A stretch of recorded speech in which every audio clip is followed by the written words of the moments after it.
Hello dear student, my name is doctor Vimlesh Gupta और आज की क्लास में हम पढ़ेंगे डेफिनेट इंटीग्रल का सेकंड पार्ट। हमने फर्स्ट पार्ट में आपको समझाया कि डेफिनेट इंटीग्रल होता कैसे है, कैसे उसको इंटीग्रेट करते हैं, लिमिट्स कैसे लगाते हैं, कुछ और बेसिक प्रॉपर्टीज़ आपको हमने लिखाई, 7-8 प्रॉपर्टीज़ लिखाई। उन प्रॉपर्टीज़ पे हमने कुछ क्वेश्चंस कराए थे। अब जो थोड़े से अच्छे इंपॉर्टेंट क्वेश्चन हैं वो मैं और कराता हूँ डेफिनेट इंटीग्रल की बेस पे। तो आज हम क्वेश्चंस करेंगे प्रॉब्लम्स ऑन डेफिनेट इंटीग्रल। ठीक है, सो problems on properties of definite integral। ठीक है, जो कल हमने डेफिनेट इंटीग्रल पढ़ा था उसकी कुछ प्रॉपर्टीज पे क्वेश्चंस करेंगे। मैं प्रॉपर्टीज आपको लास्ट टाइम पढ़ा दी थी। हम सीधे क्वेश्चंस कराना शुरू करते हैं। जैसे पहला एग्जांपल है, एग्जांपल 1 कि इवैल्यूएट द इंटीग्रल 0 से π/2 sin की power 4x upon sin to the power 4x plus cos की power 4x and dx। Suppose that ये क्वेश्चन हम करने चले तो कैसे सॉल्व करना है।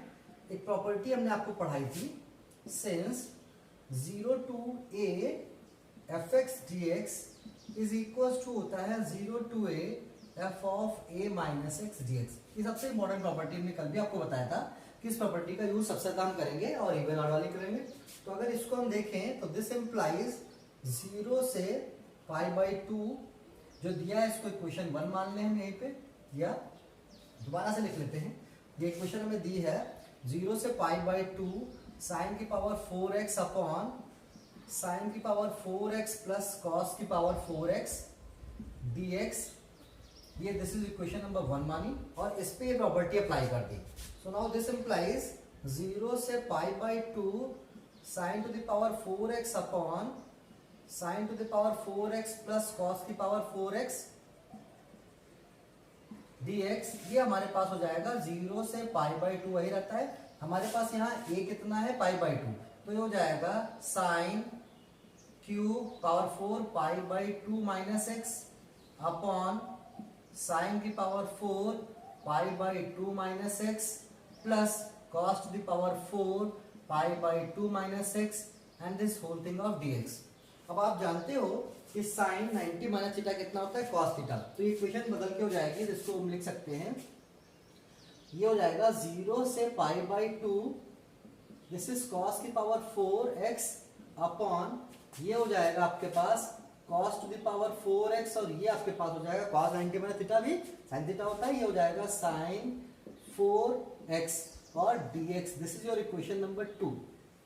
सो अगर हम इक्वेशन 1 और 2 को ऐड कर दें, so adding equation 1 and 2, if we add equation 1 and 2 so we have 2 times, ये तो इधर का पार्ट सेम था, तो 2 टाइम्स हो जाएगा 0 से π/2 sin की power 4x upon sin to the power 4x plus cos to the power 4x और dx इक्वल्स टू, जब आप इधर देखेंगे दोनों की लिमिट सेम है, इस पे भी राइट हैंड साइड में, और लिमिट जब सेम है तो हमारे पास यहाँ पे जब हम इनको ऐड करने चलेंगे तो ये हमारे पास क्या हो जाएगा, ये तो इसके इक्वल लिख ही सकते हैं।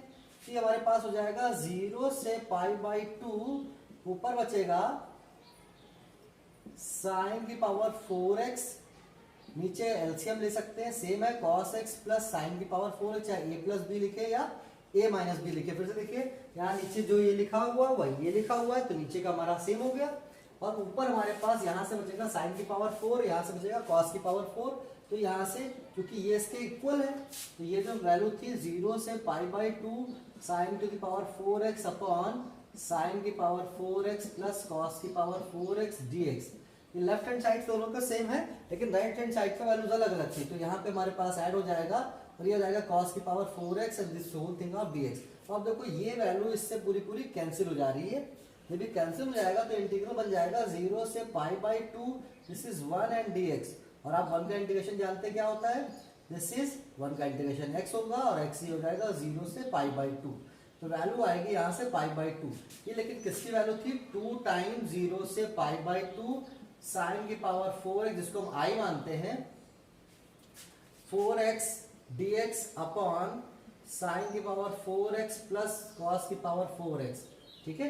तो ये वैल्यू हो जाएगी पाई बाई 2 से डिवाइड कर देंगे तो 0 से पाई बाई 2 साइन की power 4x upon sine to the power 4x plus cos की पावर 4x dx की वैल्यू भी हो जाएगी pi by 4, that is the answer. तो ये प्रॉपर्टी जो मैंने आपको बताई ये सब बहुत इंपॉर्टेंट है, इससे बहुत सारे डेफिनेट इंटीग्रल के क्वेश्चंस हम कर सकते हैं। कि आपका फर्स्ट पार्ट हमने कराया, फर्स्ट क्वेश्चन कराया, कुछ और इसी तरह के क्वेश्चन देखते हैं। इसको मैं रफ कर देता हूँ, इसको रफ कर देते हैं।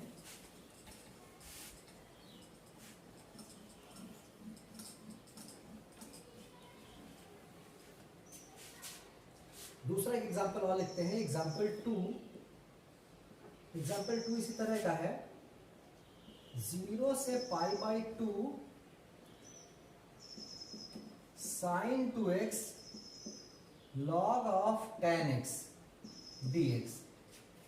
अब देखिए इस पे भी क्या कर सकते हैं, यहां से फिर से सॉल्यूशन देखिए, इस पे भी वही प्रॉपर्टी यूज करेंगे।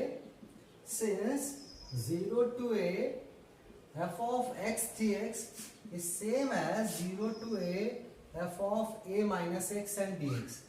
जब इसको अप्लाई करेंगे यहाँ पे तो क्या आएगा, 0 से पाई बाई 2, इसको i मान लीजिए फर्स्ट इंटीग्रल, 0 से pi by 2 sine 2x and log of tan x dx।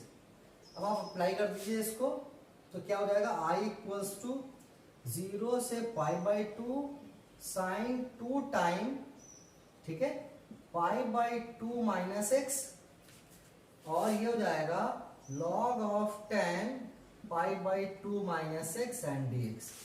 तो आप देखिए इसको क्या हो जाएगा, दिस ये इक्वेशन 1 इसको मान लीजिए, और ये i जो हमारा था वही इंटीग्रल है, इसको हो जाएगा 0 से पाई बाई 2।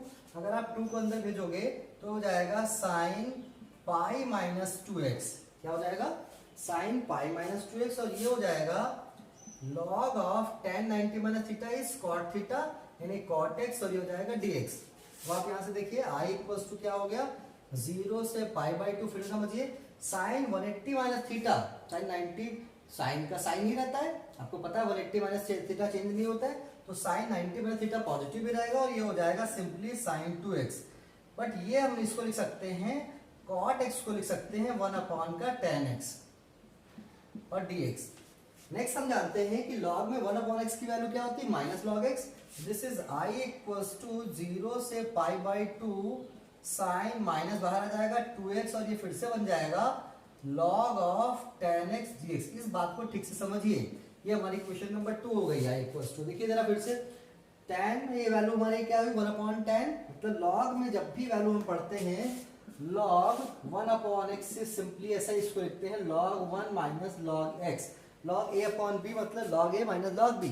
लेकिन log 1 की वैल्यू कितनी होती है, 0, this is minus log x। तो यानी कहते हैं जो भी log में 1 अपॉन में लिखा हो उसको माइनस में लिख सकते हैं, बिकॉज log 1 की वैल्यू कितनी होती है, 0 होती है। तो इसको यूज कर रहे हैं यहाँ पे।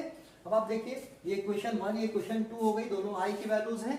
So adding 1 and 2, adding equation 1 and 2, जब हम पहली और दूसरी क्वेश्चन को जोड़ेंगे तो हमारे पास इधर आ जाएगा 2i, और इधर देखेंगे तो यही इंटीग्रल सेम चीज लिखी हुई है, 2 बार लिख दी, ये प्लस में है और ये माइनस में है, तो ये हो जाएगा सीधे सीधे आपका 0। तो इसका मतलब i इक्वल्स टू क्या हो जाएगा, 0। i इक्वल्स टू 0 मतलब इंटीग्रल यानी 0 से pi by 2 sine 2x and log of tan x dx equal to 0, यानी ये इंटीग्रल की वैल्यू हमारे पास क्या हो जाएगी, 0 हो जाएगी। तो इस तरह के डेफिनेट इंटीग्रल में बहुत सारे क्वेश्चंस हैं जो हम 1 बाय 1 करके सॉल्व कर रहे हैं। कहीं पे इंटीग्रल की वैल्यू 0 आती है, कहीं पे कुछ सॉल्व करने इंटीग्रेट करने से आएगी। मैं और आपको कुछ क्वेश्चंस कराता हूँ जो काफ़ी इंपॉर्टेंट है।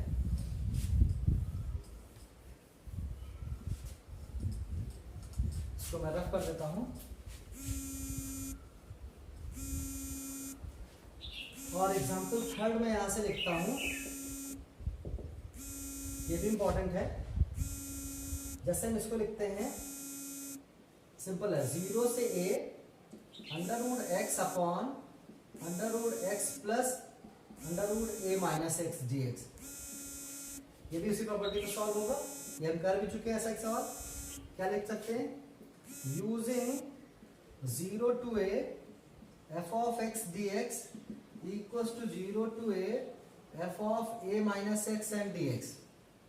जब इसको सॉल्व करेंगे तो क्या आएगा, फिर से वही बात, इसको i मान लीजिए, i इक्वल्स टू दिया 0 to a under root x upon under root x plus under root a minus x dx। This is your first equation. अब इसको यूज कर दीजिए, सो i इक्वल्स टू लिख सकते हैं 0 से a, ये हो जाएगा under root a minus sorry हाँ x की जगह पे क्या रखना है हमको, x की जगह पे a माइनस एक्स, तो ऊपर बचेगा under root a minus x, नीचे बचेगा under root a minus x, और यहाँ पे बचेगा plus under root a minus a plus x, and this is dx। समझ आई बात, यानी x की जगह पे a माइनस एक्स रिप्लेस कर दिया।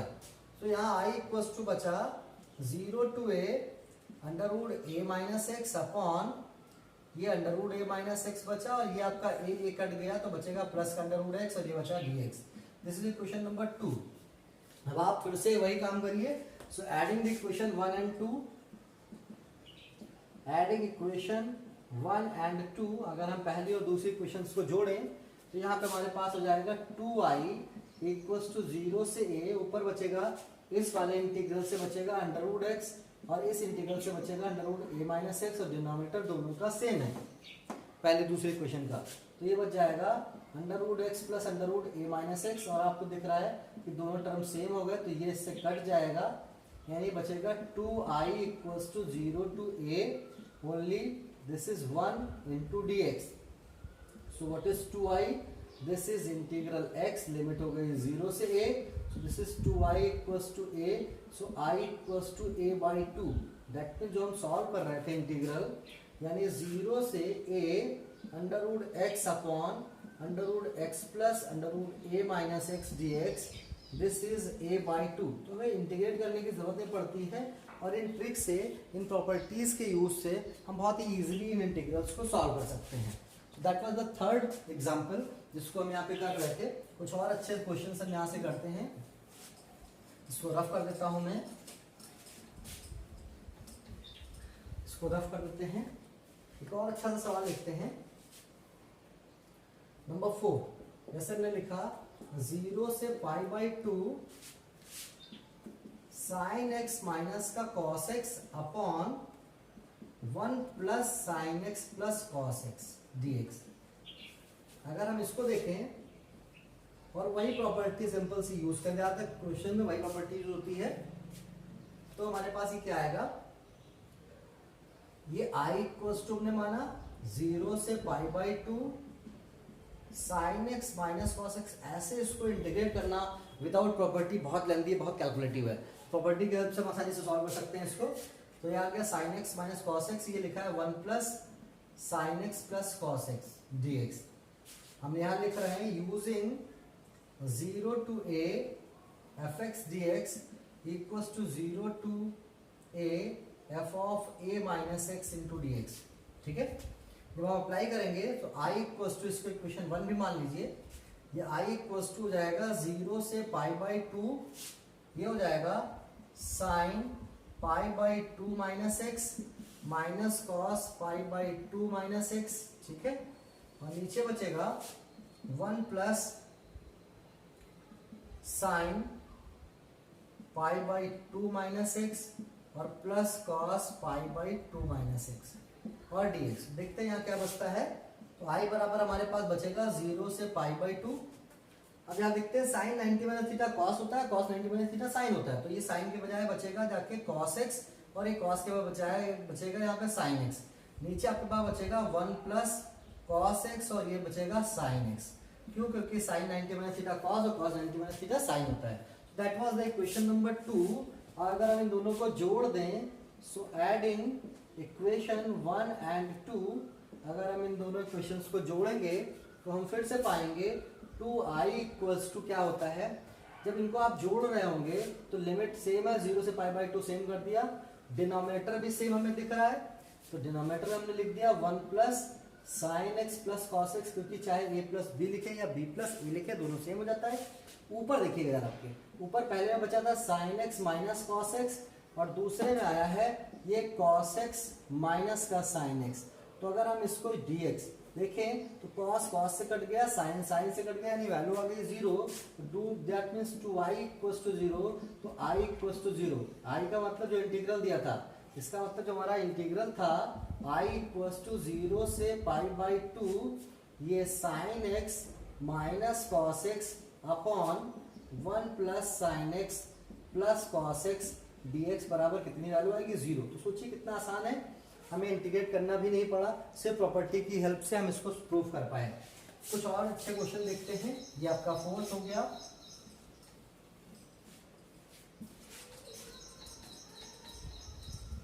मैं इसको रफ कर देता हूं। एक और क्वेश्चन देखते हैं, फिफ्थ क्वेश्चन। जैसे 0 से π/2 अंडर रूट साइन एक्स, ये आप कर चुके हैं इस तरह का, और लिखते हैं this is cos square x into d x. ठीक है, तो हमने कहा सोल्यूशन में यहाँ i इक्वल्स टू हमने माना 0 से π/2 this is cos square x into d x. फिर से वही प्रॉपर्टी लिखते हैं, using 0 to a fx dx equals to 0 to a f of a minus x into d x. ठीक है, तो यहां से क्या मिलेगा, इसको इक्वेशन 1 मान लीजिए। i इक्वल्स टू आपके पास आएगा 0 से π/2, ये आएगा cos square π/2 minus x into d x. और आप जानते हो cos 90 माइनस थीटा कितना होता है, sine theta. So i equals to 0 से π/2 this is sine square x into d x. This is equation number 2। अगर 1 और 2 को हम जोड़ें तो यहाँ से लिखे हैं एडिंग इक्वेशन 1 एंड 2। 1 और 2 को अगर हम जोड़ेंगे तो हम पाएंगे this is 2i equals to 0 से π/2, लिमिट हमारी सेम थी। उसमें हमारे पास बचा है cos स्क्वायर एक्स और दूसरे में बचा है साइन स्क्वायर एक्स, और ये dx हो गया। और हम जानते हैं कि sign square x plus cos square x की वैल्यू कितनी होती है 1। इसकी जगह पे 1 रख देंगे तो 2i इक्वल्स टू आएगा 0 से π/2 this is 1 into d x. तो this is 2i equals to x हो गया 0 से π/2 हो गया। सो यहाँ से 2i इक्वल्स टू आएगा π/2। So i equals to π/4। That was very easy, very important. Otherwise इसको हम अगर सॉल्व करें, सोचो कि आप cos स्क्वायर थीटा को 1 माइनस cos 2 थीटा के फार्मूले में चेंज करें, फिर उसको इंटीग्रेट करें, फिर वैल्यू निकालें, तो कैलकुलेटिव है। समझ में आया? वैसे भी इसको सॉल्व कर सकते हैं। हम जानते हैं cos 2 थीटा बराबर होता है 1 माइनस 2 cos का है 2 cos स्क्वायर x माइनस 1। इसमें बदल के भी इसको कर सकते थे, लेकिन वो कैलकुलेटिव जाता। ठीक है, यानी हम cos स्क्वायर x की जगह पे रखते, cos स्क्वायर x की जगह पे हम रखते 1 प्लस cos 2x/2, और फिर इसको इंटीग्रेट करके लिमिट लगा सकते थे, तब भी आंसर यही 4 आता। बट इसकी हेल्प से आसानी से सॉल्व कर सकते हैं। तो ये मैं रफ कर रहा हूँ, ये 5 क्वेश्चंस मैंने आपको कराए। मैं 2 क्वेश्चन आपके लिए लिख रहा हूँ, जिनको आप खुद से ट्राई करिए, आसानी से लग जाएंगे। इन्हीं 2 प्रॉपर्टी पे है। जैसे मैं यहाँ लिख रहा हूँ, evaluate question number 6, evaluate the integral 0 से π/2 log of tan x dx। Question number 7 एक मैं आपको और दे रहा हूं, इवेलुएट द इंटीग्रल 0 से π/2 अंडर रूट में sine X upon under root sine x plus under root cos X and dx। आप देखोगे इन दोनों में हिंट क्या है, वही प्रॉपर्टी यूज करना। हिंट में क्या यूज करना है, use the property 0 to a fx dx equals to 0 to a f of a minus x dx। अब इसको यूज करेंगे तो आपको एक वैल्यू, मुझे लगता है इस इंटीग्रल की वैल्यू 0, इसकी वैल्यू शायद π/4 आए। आप इन 2 क्वेश्चंस को सॉल्व कर सकते हैं, तो डेफिनेट इंटीग्रल की प्रॉपर्टी हो गई। हम आपको नेक्स्ट वीडियो एरिया निकालने के लिए जो एरिया का एप्लीकेशन ऑफ द इंटीग्रेशन है वो बनाएंगे, और आपके बहुत सारे वीडियोस आपको इस यूनिट में मिलेंगे। यानी इंटीग्रेशन पार्ट में by part integration, simple integration, partial fraction से इंटीग्रेशन, ठीक है, ये सारे इंटीग्रेशन के आपको वीडियोज इस यूनिट में मिलेंगे। आप वीडियोज को ऐसे देखते रहिए, सब्सक्राइब करते रहिए। Thank you so much.